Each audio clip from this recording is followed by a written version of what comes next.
Hi, I'm Alan, and I'm one of the instructors here at We Can Code It. Hi, I'm Kendra, and I'm the admissions representative for the Columbus campus at We Can Code It. Hi, I'm Lacey Nichols, and I am the Career Services Student Success Coach here at We Can Code It. We're going to have you join us where we're going to teach you how to build web pages with HTML, CSS, and JavaScript.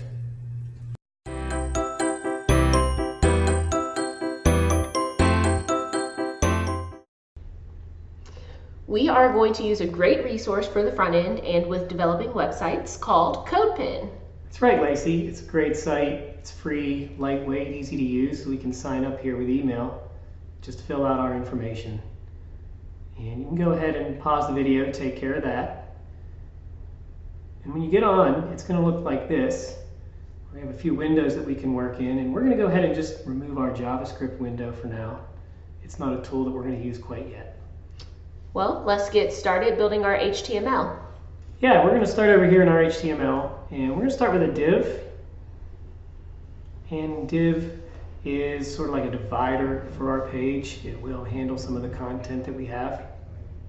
We're going to put a class on this, and the class name of container will just allow us to do some editing in our CSS.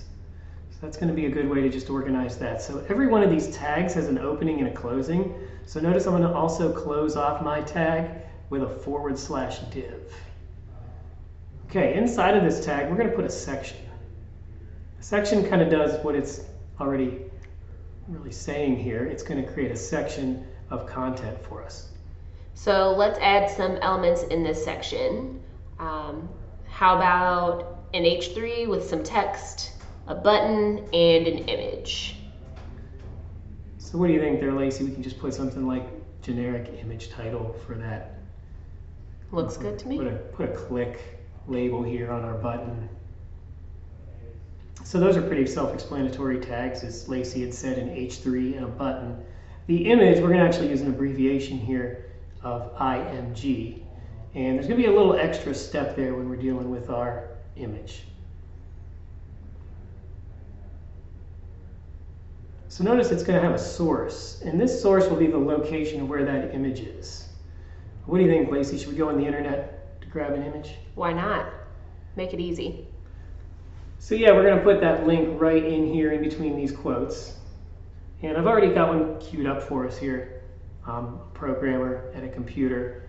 And normally you want to download these images and save them, but in CodePen it doesn't have a file for that, so we're going to copy the image address here. We're just going to take that reference link and we're going to post it in here right here. What do you think of that image? That's a fancy image. This looks like a good coffee. Yeah, and you can see we're really zoomed in here, but we're okay. We're going to take care of that in our CSS, right, Lacey? Yep. So we'll get to that here next. Believe it or not, that's just about it for the HTML. There's not much else that we're going to put in here.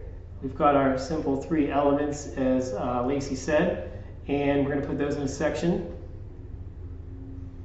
So notice what we're doing here. We're going to label this section as content. That will allow us to do the CSS styling on that entire section. So we're going to get really specific here. Dot content with the space IMG means we're only going to style the image tag within that content. So we're going to put a width on there and a height. And you see, Lacey, how we're putting 80% on there? Yes. That's going to allow us to do some flexible things later. And it's going to only take up 80% of the size of that whole container. Still looks a little bit wide though for us, right? Yeah, so let's do a specific width. Good idea, and we're going to handle that in our container. So we can put a width on the container of, let's say we're going to do 400 pixels. Right now, notice that 80% in the content is basically saying we're going to cover 80% of the width of our container so that image fits in there nicely. Much better. Looking pretty good, and it's always important for us to test. So you're going to see us take a look at our page as we go. I think we also need to style our content here. Yeah, I agree with you on that. So let's go ahead and use a dot content selector. So this is going to be everything inside of that section that was labeled with dot content. I'm going to highlight all of that for us here. can see all of those things are within that class selector. So these will all be impacted when we do some styling.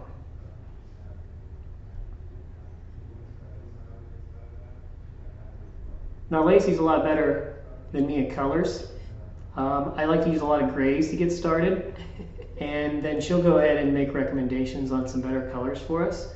But the thing is, it's really easy to remember. So if you do it in 3s, 0 through 9, or A through F, you'll get shades, all the different shades of gray that you can sort of just mock up in your web app, and then you can go back and change those later.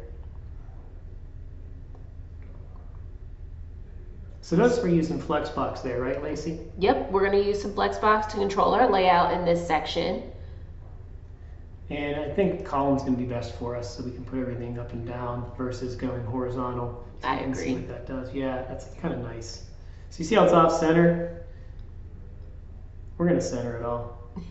Justify content and align items.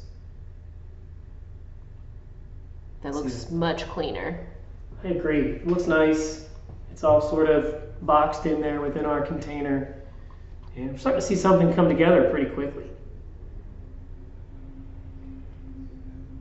Now notice the top there. You see how that image, Lacey, is kind of up right against the edge of our frame. We're going to deal with that. But first we're going to handle the margin on the outer edge of our page so we can get a little spacing in there. So I just put a margin of 2 rem in our container. Now check this out. Are you guilty like me? Do you like a little shadowing on your material? Just a little bit of shadowing. So we're going to play around with this a little bit, see if we can find something that we agree on. Happy with that? Yes, that looks good. We can always go back and change it, but we're going to just copy the bottom line of code from there. And what we're going to do is we're going to throw that shadow on our container. Look at that. Puts a nice little soft edge on the outside. And it almost looks like it's coming off of your screen. yeah, it gives us a little depth, which is kind of nice when we're doing design work. You don't have to be an artist for this stuff, right? Our CSS sort of takes care of it for us. And what do you think about this for our image? A little shadow maybe off to the right. It's classy. That's very classy. So we can pop that in. Now it looks like our image is kind of popping right out of that container, which is kind of fun. And just with a little bit of CSS trickery, we have a pretty good looking container already. Yes, it looks really good. Now, are we still going to handle the image pushing up against the top of our content? Yeah, I think we should do that next. So we're going to focus just on the dot content image selector again, and let's just throw a margin of 1 rem up there. And that's going to pop down for us from the top. Much better. And you can play around with those numbers. You don't have to stick with the numbers that we're doing. And you can just kind of leave that up to you. Oh, here's a cool one, Lacey. So notice the border radius. So check the edges of that image. And what we're going to do here is just slightly round the edges of that image. I see what you did there. Make it look just a little softer within that container. So we can test out what that looks like. So a little border radius there, our shadowing, kind of fun, right? Yeah. So now can we get into some fun stuff like adding hovers to keep the users interested? Yeah, so this is where the CSS skills really start to pick up. So let's start with a little opacity, right? Check that out. We hover right over that image with our arrow, and it's going to take that opacity and kind of thin out that image a little bit. We're going to transition it though, because you don't want it to just hop right away. Yeah, I think we can have the content fly into the image. Yeah, I think let's do that next. So we'll handle this sort of like as that image sort of goes opaque. Let's have that content. It's kind of a good idea there, Lacey. Let's have that content kind of just jump up onto that image. So we'll handle that next.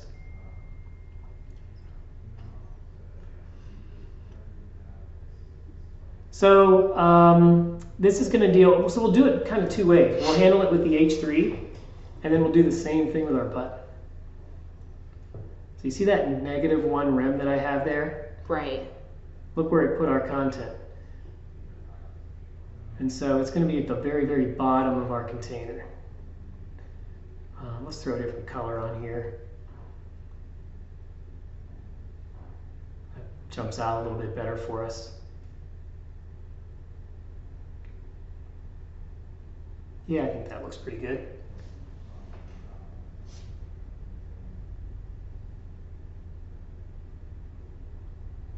And again, you can play around with some different colors. Now this is important. We have to have a position of relative on there so that it remembers where it started. And as that content flies up onto our image on the hover, it'll remember to go back when we want it to go back. So it's kind of just going to remember the starting position of where that text is. So what do you think? Do the same thing pretty much with the button, right? Yeah, I would do the same thing. Curve it a little bit. Good call. Soften the edges of that button with that border radius. And again, just to remind our users at home, .content button means we're specifically selecting the class of .content and only that button element. So nothing else will get impacted by the CSS styling that we do here.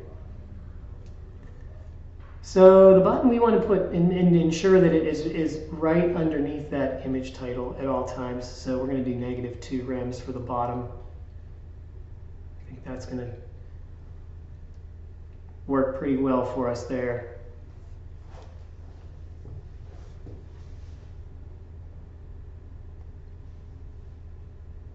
Now we'll handle the hover.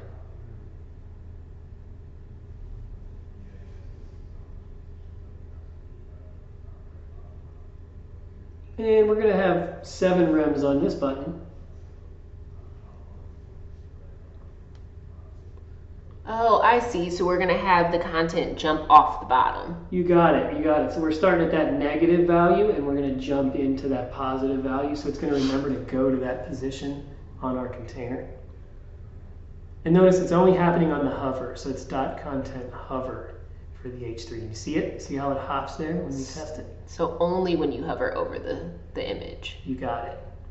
Oh, and look, I forgot to put a position of relative on our button, so it didn't remember to go back.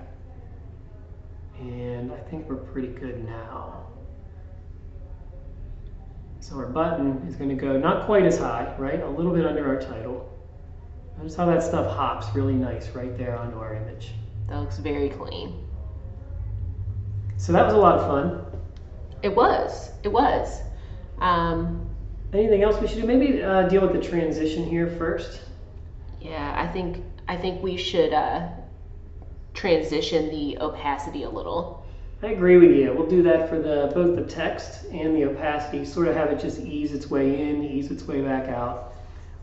So what we're going to do here is on the content for the H3, say it's going to take about 1 second for that text to fly up onto the picture.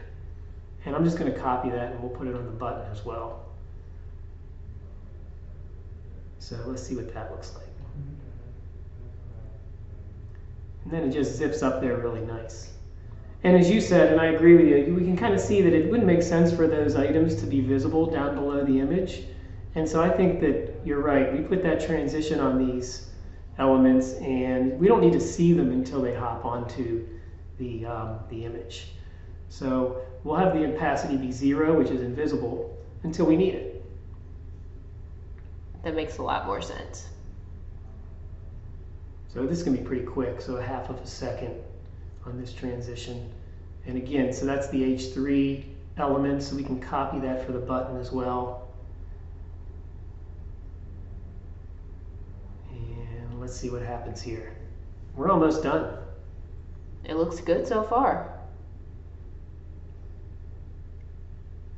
Oh yeah, and we have to make sure the opacity goes to 1.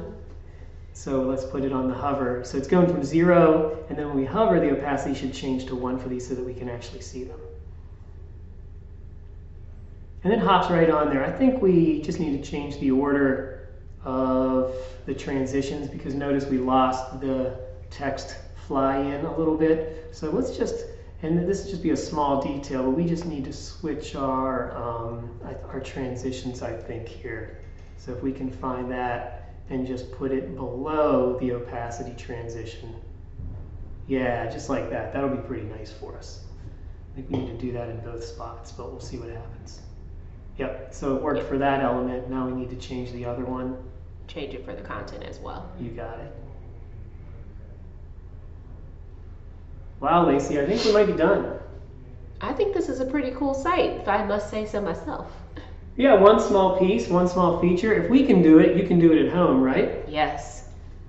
And just remember, try it. It may not go quite as well for you the first time, but you've got the video. You can watch us. You can see it. You can pause us at any time. And it was a pretty fun project, huh, Lacey? It was, and Copan is really easy to work with too, so. And you can tune back in as we'll build more out, and then you can put all these pieces together. We're going to just scroll through the code slowly for you right now, so that in case you need to check your work with ours, you can see what it is that we did. Thank you so much for joining us on this little video series. If you're interested in learning more about We Can Code It or how to be a full stack software developer, please visit our website at www.wecancodeit.org. Email us at admissions@wecancodeit.org or visit some of the links in our description. Thank you so much.